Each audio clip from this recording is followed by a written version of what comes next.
محمد النبی الأمی۔ بسم اللہ الرحمن الرحیم، آپ دیکھ رہے ہیں فہم دین، میں ہوں تنزیلہ مظہر۔ جب ہم دین اور دنیا کی بات کرتے ہیں، اپنی زندگیوں کو کیسے بہتر کرنا اس کی بات کرتے ہیں، تمام معاشرے، تمام ریاستیں اور پوری دنیا جس اکائی پر قائم ہے وہ اکائی ہے فرد، ایک انسان۔ ایک انسان کے بنیادی حقوق کیا ہوتے ہیں اور بنیادی آزادیاں کون سی ہیں جو قدرت نے ایک انسان کو دی ہیں، اور کس طریقے سے ہمارا مذہب اسلام ان بنیادی حقوق اور آزادیوں کا تحفظ کرتا ہے۔ نہ صرف تحفظ کرتا ہے بلکہ دوسروں کو بھی ایک دوسرے کی ذاتی اور آزادیوں کا تحفظ کرنے کا سبق دیتا ہے، تلقین کرتا ہے۔ آج کا ہمارا یہی موضوع ہے جی، اور تمام دنیا میں کون سے ایسے انسانی حقوق ہیں جن کے تحفظ کے لیے اقوام عالم نے بھی آپس میں معاہدے کر رکھے ہیں۔ پروفیسر ڈاکٹر اسلم خاکی بہت سینئر محقق ہیں، اسکالر ہیں، وہ ہمارے ساتھ موجود ہیں۔ خاکی صاحب، انسانی حقوق، بنیادی حقوق، جب ہم حقوق کی بات کرتے ہیں تو کون سی ایسی بنیادی آزادیاں ہیں جس کے ساتھ انسان پیدا ہوتا ہے؟ جی، بسم اللہ الرحمن الرحیم۔ جہاں تک انسانی حقوق کا تعلق ہے تو جیسے کہ خود اس کے ٹرم سے واضح ہے کہ یہ وہ حقوق ہیں جو انسان کو یا کسی شخص کو بحیثیت انسان کے حاصل ہوتے ہیں۔ اس کے لیے نہ نسل، عقیدہ یا مذہب کی کوئی اس میں ڈیفرینسیشن نہیں ہوتی کہ یہ اس کا ہے، بس انسان ہے تو اس کے انسانی حقوق ہیں۔ جو بنیادی رائٹ ٹو لائف ہے، اس کے لیے قرآن میں دوسروں کے جان و مال کے تحفظ کی تلقین ہے، اور حضرت محمد مصطفیٰ صلی اللہ علیہ وسلم کی زندگی میں بھی ہے کہ دوسروں کی جان، مال اور عزت کی بالکل ویسے ہی حفاظت کرو جیسے تم اپنی جان، مال اور عزت کی حفاظت کرتے ہو۔ تو یہ دوسروں کو جو تلقین ہے، اس سے کیا مقصد ہے؟ لیکن پہلی تو یہ ہے کہ جیسے قرآن میں بھی ہے قصاص و دیت کا لا ہے کہ وَكَتَبْنَا عَلَيْهِمْ، ٹھیک ہے، فِيهَا أَنَّ النَّفْسَ بِالنَّفْسِ، ایک پوری وہ آیت ہے کہ جان کے بدلے جان، آنکھ کے بدلے آنکھ، ناک کے بدلے ناک، یہ ساری ہے۔ دوسری، حضور صلی اللہ علیہ وسلم نے بھی خطبہ حجۃ الوداع میں جو ہے ایک خاص پیراگراف اسی پہ کا کہ اے لوگو، تمہاری جو ہے جان، مال اور عزت اسی طرح محفوظ ہے، یعنی اسلامی طور پر یعنی ہونی چاہیے، جس طرح کہ یہ مہینے جو ہے وہ حرمت کے ہیں کہ جن میں آپ قتال نہیں کر سکتے، لڑائی نہیں کر سکتے۔ حج کے جو ہے 4 ماہ ان کے متعلق جو ہے وہ بتایا گیا۔ تو یہ جان، عزت اور مال کی جو ہے، اور پھر جنرل بھی ایک پرنسپل ہے کہ جو تم جو ہے دوسرے کے لیے اپنے لیے پسند کرتے ہو وہی دوسرے کے لیے کرو، اور جو اپنے لیے پسند نہیں کرتے وہ دوسرے کے لیے بھی پسند نہ کرو، جس کو حضور صلی اللہ علیہ وسلم نے فرمایا کہ جی لا یؤمن احدکم حتی یحب لأخیہ ما یحب لنفسہ، کہ تم میں سے اس وقت تک بندہ مومن نہیں ہو سکتا جب تک جو چیز وہ اپنے لیے پسند کرتا ہے وہ دوسرے کے لیے وہی پسند کرے۔ تو ٹھیک ہے، تو اسی طرح سے یہ چیز ایک ایکویلٹی، ریسپروسٹی بھی بتا دی گئی کہ تم کیسے فیل کرو گے اگر تمہارے ساتھ کوئی بندہ جو ہے قتل کرے، زیادتی کرے۔ دوسرا جو رائٹ ہے میرے خیال میں رائٹ آف فریڈم ہے، جی، آزادی دوسرا کا ہے حق۔ کہ فریڈم ٹو ایکسپریشن بھی ہے اور فریڈم ٹو ایسوسیشن بھی ہے، کہ ایک آزادی کا حق ہے جس کو ہم کہتے ہیں کہ فریڈم ٹو ایسوسیشن، یہ آرٹیکل 17 آف دا کانسٹیٹیوشن میں بھی ہے کہ ہر آدمی کو یہ حق حاصل ہے کہ وہ جس پارٹی کو جوائن کرنا چاہے، جس ملک میں سیٹل ہونا چاہے، اپنی آزادی رائے جو ہے اپنے وہ محفوظ رکھتا ہے۔ ایون مذہب بھی اگر وہ جو مرضی کا اڈاپٹ کرے، گروپ بنائے، کلب بنائے، اپنے اس کے مرضی کے مطابق، ایون شادی جو ہے سب سے بڑا رائٹ ٹو ایسوسیشن ہے کہ عورت اور مرد کو اللہ تعالیٰ نے عاقل بالغ کو یہ اجازت دی ہے کہ اپنی مرضی کا جو ہے وہ لائف پارٹنر رائٹ وہ ٹو ایکسیپٹ موومنٹ، آپ آزادی سے رائٹ گھوم ٹو پھر سکتے موومنٹ ہیں۔ ہے کہ آپ نقل و حرکت، جب تک کوئی لا اینڈ آرڈر کا جو ہے وہ اس میں ایشو نہ ہو، اس پہ اسٹیٹ پابندی لگا سکتے ہیں۔ اچھا، جیسے میں نے ابتدائیے میں بھی کہا کہ اقوام عالم نے بھی انہی بنیادی آزادیوں کے لیے جو ہے وہ ڈکلیریشن سائن کیے ہوئے ہیں، جس کو ہم عالمی حقوق کا اعلامیہ کہتے ہیں، اور آج کل اس کی جو سب سے بڑی مثالیں ہمیں نظر آتی ہیں بدقسمتی سے، وہ مسلمان ریاستوں میں آپ دیکھ رہے ہیں ان حقوق کی پامالی عالمی سطح پر ہو رہی ہے، بالخصوص اگر کشمیر کی بات کریں تو کس طریقے سے آپ دیکھتے ہیں؟ ہاں، وہ جیسے میں نے ابھی کہا ہے نا جی کہ جہاں بھی ظلم ہو رہا ہو اس کو ختم کرنا جو ہے وہ اسلامی ریاست بلکہ ہر مہذب انسان کا اور قوم کا فرض ہے۔ تو جہاں تک ظلم کی بات ہے، اسی لیے تو دیکھیں انبیاء بھی جو اس دنیا میں بھیجے گئے، بعثت انبیاء کا اگر آپ مطالعہ کریں تو جہاں کوئی ظلم ہو رہا ہوتا تھا وہاں انبیاء آتے تھے، کوئی ناانصافی ہو رہی تھی، جیسے حضرت صالح علیہ السلام کے جو ہے قوم وہ مناپولسٹ تھی، وہ لوگوں کی چراگاہوں پہ قبضہ کر لیتی تھی اور لوگوں کے جانوروں کو عام نہیں چرنے دیتی تھی، اس طرح وہ مناپولسٹ تھے۔ جیسے آج کل بھی آپ دیکھیں صوبوں میں ہمارے ہاں زمیندار ہیں، انہوں نے جنگلات قبضے کیے ہوئے ہیں، شاملات قبضے کیے ہوئے ہیں، جہاں بھی چلے جائیں، اور وہاں غریب آدمیوں کے جو ہے نہ لکڑیاں کاٹ سکتا ہے عام آدمی، نہ وہاں اپنے جو ہے وہ چراگاہوں میں اپنے جانور جو ہے وہ چرا سکتا ہے، جس پر حضرت صالح علیہ السلام کو اللہ تعالیٰ نے ایک اونٹنی کے ذریعے اس کی قوم کو ٹیسٹ کیا. انہیں اس اونٹنی کو نہ چرنے دیا کیونکہ وہ مناپولس تھے، ٹھیک ہے، وہ جو ہے وہ چاہتے تھے کہ ان کے علاوہ کوئی نہ ہو، چاہے اللہ کی اونٹنی ہو، تو اس پہ عذاب آیا. حضرت شعیب علیہ السلام کے قوم جو ناپ تول میں کمی کرتی تھی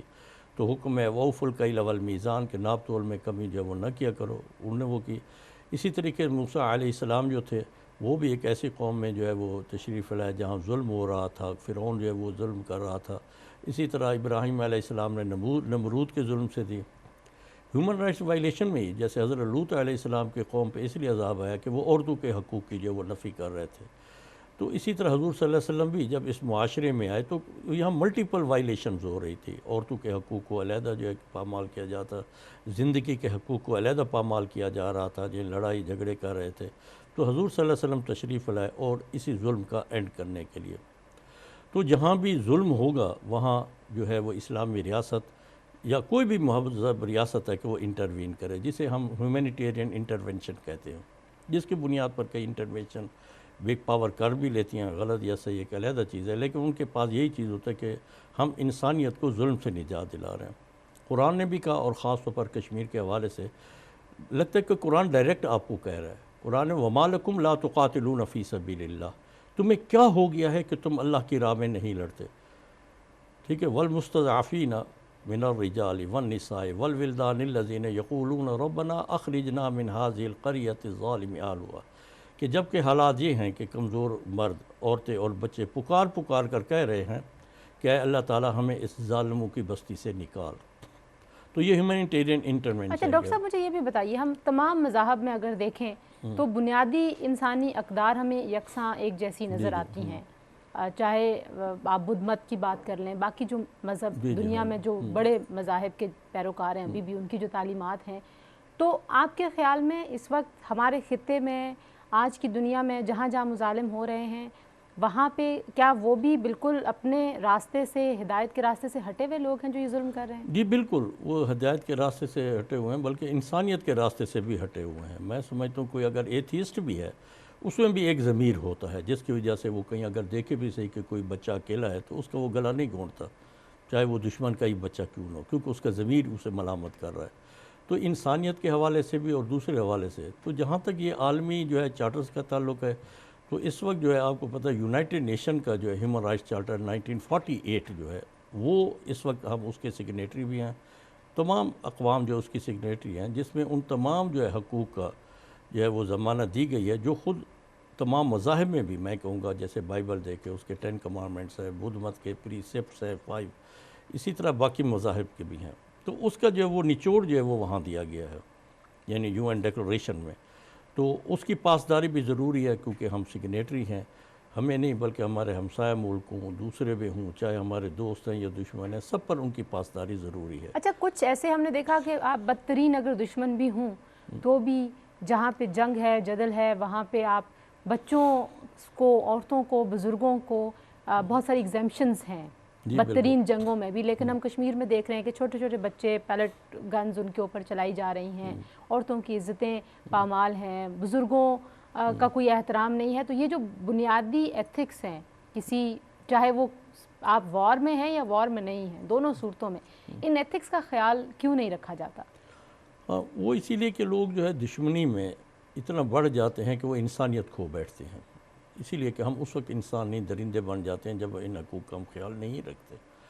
تو اسی حوالے سے اگر دیکھیں تو جیسے خود یونائٹڈ نیشن ڈیکلریشن جو ہے، اس کے بعد بھی کئی ڈیکلریشن ایسے ہوئے ہیں جس میں مثلا CRC ہے، convention on rights of child جو ہے، بچوں کے حقوق کے تحفظ کا عالمی اعلامیہ، وہ بھی ہے. اس میں بچوں کے حقوق CEDAW ہے، وہ عورتوں کے حقوق کے لیے بھی ہے خصوصی طور پہ.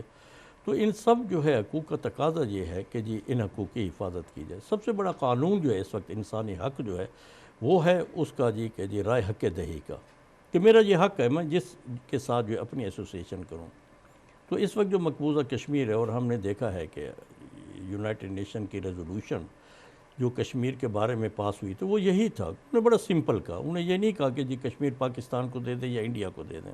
سمپل یہ کہا کہ جی ان کی رائے پوچھ لیں، استصواب رائے جس کو کہتے ہیں وہ کر لیجیے، ان کے حق خود ارادیت ہے. آج بھی جب ہم اسی جنرل اسمبلی میں یا کہیں بات ہوتی یہ نہیں ہوتی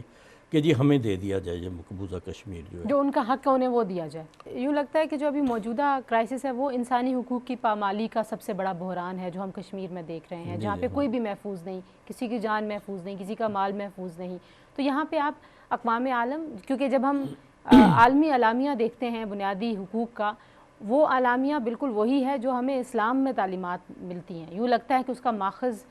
وہی اللہ تعالیٰ کی ذات ہے، تو اس کو کیسے امپلیمنٹ کرایا جائے؟ اس کے دیکھیں اس کو امپلیمنٹ کرانے کی جو ہمارے ہاں جو ہے، ایک تو لیگل جو ہے، صاف ظاہر لیگل ریکورس کی ہم بات کر سکتے ہیں، وہ تو وہی ہے جیسے کہ ابھی ہمارے پی ایم صاحب بھی گئے تھے اور اس سے پہلے کچھ تھوڑی سی کاوشیں جو انٹرنیشنل لیول پہ ہوئیں لیکن شاید ایکٹیویٹ نہیں وہ ہوئی تھی۔ اس دفعہ اتفاق یہ ہوا کہ مودی صاحب نے خود ہی اس کو ایکٹیویٹ کرانے میں جو وہ کردار ادا کیا کہ 370 آرٹیکل کا جو ہے انہوں نے وہ ختم کیا، جس سے یہ ہوا کہ خود ہی ایک کاز آف ایکشن انہوں نے دے دی، ورنہ شاید اتنا نہ ہائپ پہ جاتا۔ تو جب انہوں نے کاز آف ایکشن دی اور اس پہ امپلیمنٹ کیا تو نیچرل ری ایکشن ہونا تھا۔ تو اس کا ایک فائدہ یہ ہوا، وہ کہتے ہیں کہ ہر بعض کا آپ کو کام قرآن کہتا ہے کہ وَعَسَىٰ أَن تَكْرَهُوا شَيْئًا وَهُوَ خَيْرٌ لَكُمْ، بعض چیزیں ایسی ہیں تمہیں بری لگیں گے لیکن انہی میں تمہاری الٹیمیٹ بھلائی ہے۔ جب ہم بنیادی انسانی حقوق کے تحفظ کی بات کرتے ہیں، کیا طریقہ کار ہو سکتا ہے؟ کون سے ہمارے پاس ایسے اگزامپلز ہیں جن کو ہم سامنے رکھیں، اور کس طریقے سے دنیا جو اسلام کے حوالے سے غلط تصورات کی بھی بات ہے، اور پرائم منسٹر عمران خان صاحب نے دعوت بھی دی پوری دنیا کو کہ اسلام کی جو اصل روح ہے وہ امن ہے،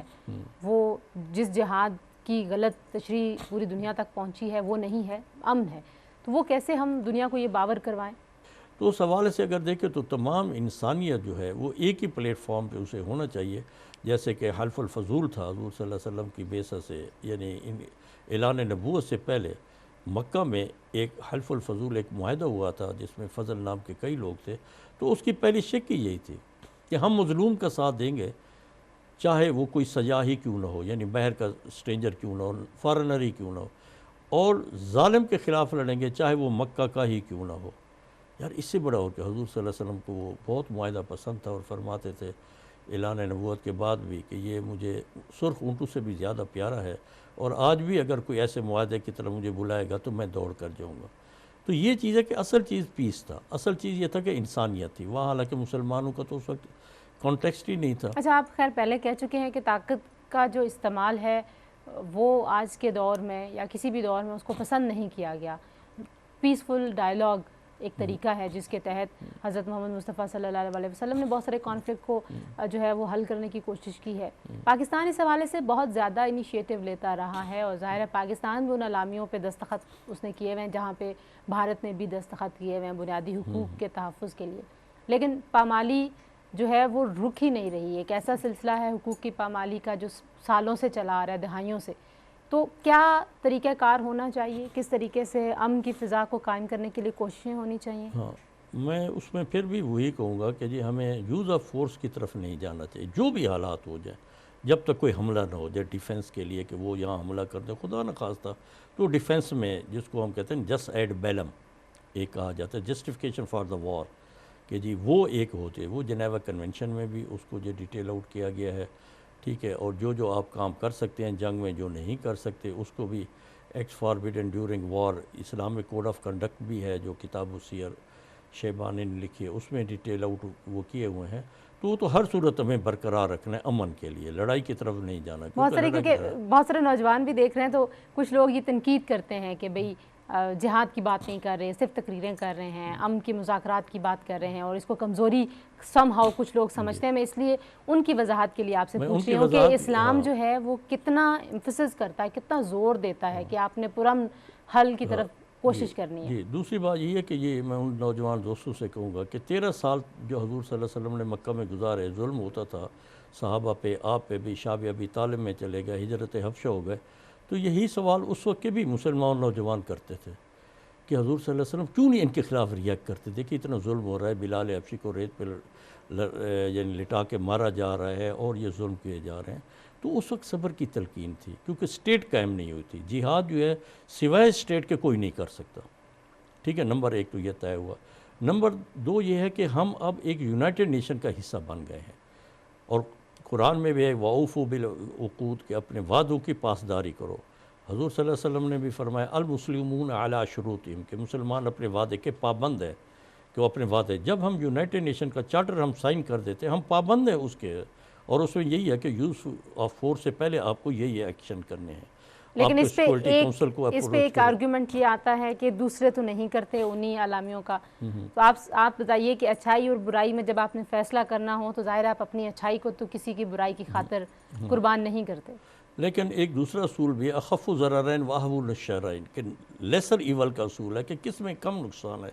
صلح حدیبیہ میں آپ دیکھیں اس کی شرائط جو تھی وہ مسلمانوں کے ایک دو خاص طور پر شرطیں جو اگینسٹ تھی بھی اگر مشرکین سے کوئی بندہ مسلمان جو ادھر آئے گا تو اس کو مسلمان واپس کریں گے, اور اگر مدینہ سے کوئی اس طرح سے آئے گا وہاں سے بھاگ کر کوئی شخص مشرکین مکہ کا تو اس کو واپس نہیں کرے. یہ یونیلیٹرل تھا, مسلمانوں کا اگینسٹ تھا. تو حضور صلی اللہ علیہ وسلم نے اس کو قبول کیا, حالانکہ حضرت عمر اور کوئی صحابہ اس پہ رنجیدہ بھی ہوئے اسی لیے کہ جی ایک پیس کے لیے, ورنہ کر سکتے تھے, یونیلیٹرل تھا. میں سمجھتا ہوں اس وقت ہمیں صلح حدیبیہ کو سامنے رکھنا چاہیے, ورنہ نہ انڈیا کا کچھ بچے گا نہ ہمارا کچھ بچے گا. تو عالمی سطح پہ سب سے بڑی بات ہے کہ عالمی طاقتیں جو ہے ان کو انٹرفیئر کرنا چاہیے, اس وقت اپنا رول جو ہے وہ پلے کرنا چاہیے. ورنہ یونائٹڈ نیشن کا کیا فائدہ ہے کہ ان حالات میں بھی اگر وہ ساتھ نہ دے, کانفلکٹ ریزولوشن نہ کرے. اور عمران صاحب بھی جو ابھی گئے تھے یعنی سیکورٹی کونسل بھی, جنرل کونسل میں, تو یہی ہے وہاں یونائٹ جو ہے وہ آرٹیکل جو ہے وہ 14 ہے اس کا, شاید سیکورٹی کونسل کا یونائٹڈ کہ اس کو اپروچ کیا جائے, اور وہ اپروچ کر رہے ہیں, گورنمنٹ کر رہی ہے, اسی کو ایمفیسس کرے. تو میرے خیال میں اس کے علاوہ کوئی حل نہیں ہونا چاہیے. تو پھر ایک صبر کے تو انشاءاللہ مدنی دور بھی آ جائے گا کبھی جب ہم طاقتور ہوں گے, اور جہاد کے لیے ہم اسی لیے ضروری ہے کہ بعض چیزیں جو ہے وہ ہمیں دیکھنی ہے کہ کیا لیسر ڈیمیج کس طرف جا رہا ہے. تو بار بار ہمیں ضمیر جھنجھوڑنا چاہیے ان کا, میں کہوں گا عالمی جو ہے رہنماؤں کا بھی اور طاقتوں کا بھی. اس کے لیے جو مسلم کی ہمارے عالمی رابطہ اسلامی ہے اس کو بھی ایکٹیویٹ کرنا چاہیے, اپنے بہتر کرنے چاہیے حالات. تو میں یہ سمجھتا ہوں ایک دور آئے گا کہ اس تصواب رائے ہو جائے گا. جیسے میں نے پہلے بھی کہا کہ غلط تصورات ہیں اسلام کے بارے میں, اور اسلامک فوبیا ایک ایسی ٹرم ہے جو بہت زیادہ استعمال ہوتی ہے, بالخصوص مغرب میں جو کچھ کیمپینز چلیں مسلمانوں کے بارے میں اور اسلام کے خلاف, اس کے بعد آپ دیکھیں یہ اصطلاح بہت زیادہ استعمال ہو رہی تھی. تو کسی کے جذبات کو مجروح کرنا, اس کا احترام کرنا, اس حوالے سے ہمیں کیا ٹیچنگز ملتی ہیں اسلام میں؟ میں سمجھتا ہوں کہ اب لوگوں کو یا دنیا کو یہ کہنے کے لیے بہت کم موقع ہے کہ اسلام دہشت گرد جو مذہب جیسے کے خلاف ہم لڑیں. اور عمران صاحب نے جو ایک بہت بڑی حقیقت کا اعتراف کیا ہے جس کو میں ان کو کریڈٹ دیتا ہوں, وہ یہی ہے کہ انہیں امریکہ میں بیٹھ کے امریکہ کو شیشہ دکھایا. بلکہ یہ وہ بات ہے جو میں لوگوں سے کہتا تھا اور لوگ مجھے کہتے تھے بتانا نہیں ہے, یہ آپ کو جو ہے بغاوت سمجھیں گے. اور وہ یہی تھا امریکہ کو کہ آپ نے خود دہشت گردی کی, آپ نے رشیا کا راستہ روکنے کے لیے طالبان کریٹ کیے, نقصان ہم نے اٹھایا ہے, اور ہمیں ابھی آپ کہتے ہیں کہ جی پاکستان دہشت گرد ملک ہے. بہرحال ہمارا جو ریاست کے طور پہ کردار ہے وہ ہم بخوبی نبھانے کی کوشش کر رہے ہیں. ڈاکٹر اسلم خاکی بہت شکریہ. ناظرین آپ نے گفتگو سنی. ہماری گفتگو کا موضوع بنیادی انسانی حقوق اور مذہب اسلام میں کس طریقے سے ان انسانی حقوق کے تحفظ کی یقین دہانیاں عالم انسانیت کو کرائی گئی ہیں, ہم ان پہ بات کر رہے تھے. اور ظاہر ہے جب انسانی حقوق کی پامالی کی بات کریں تو سب سے جو غمگین کر دینے والی صورتحال ہے وہ بالکل ہمارے دل میں اس وقت جاری ہے, اور دل ہمارا کشمیر ہے. کشمیر کے عوام, نہتے عوام جس میں بچے بھی ہیں, بوڑھے بھی ہیں, خواتین بھی ہیں, ان پر مظالم کا سلسلہ انشاءاللہ ایک دن ضرور رکے گا, کیونکہ ایسا ہو نہیں سکتا کہ ظلم رہے اور ہمیشہ رہے. ظلم نے ایک نہ ایک دن اپنے انجام تک جانا ہی ہوتا ہے. تو ہم نے کچھ اس تناظر میں کس طریقے سے امن کی بات کی جا سکتی ہے, کس طریقے سے اقوام عالم ان انسانی حقوق کی پامالیوں کو روکنے کے لیے ناکام ہو رہے ہیں اور انہیں کیا کردار ادا کرنا چاہیے, وہ سب گفتگو آپ کے سامنے رکھی. آپ کی ای میلز اور واٹس ایپ میسیجز کا ہمیں انتظار رہے گا. اگر آپ کی کوئی آراء ہوں, کوئی سوالات ہوں, ہمیں ضرور بھیجیے گا. فہم الدین